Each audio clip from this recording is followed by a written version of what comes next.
Hi, I'm Bill with Zor Outdoor, here on behalf of ExpertVillage.com. Today we're at Chapel Ledges in Ashfield, Massachusetts, trustees of the reservation property, and in this series I'm going to be talking about rock climbing gear. I want to talk about a couple of pieces of traditional removable protection. Now, traditional only goes back so far. In the 70s they started a revolution of clean climbing, which meant that no more pitons. Things would go into the rock that could hold onto your rope and then be removed.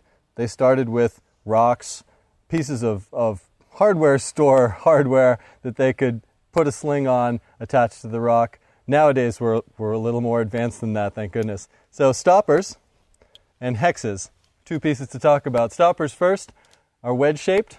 They're wedge-shaped this way. They're wedge-shaped this way. Plus they've got a curved surface on either side to add some camming. Makes them even more solid. They're lightweight aluminum on a stainless steel cable, really strong. They're going to slide into a constricted crack in the rock and hang on tight.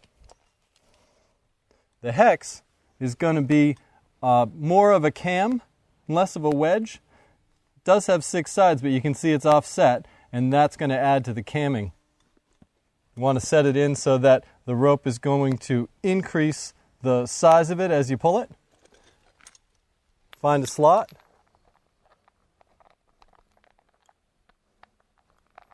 Slide it in.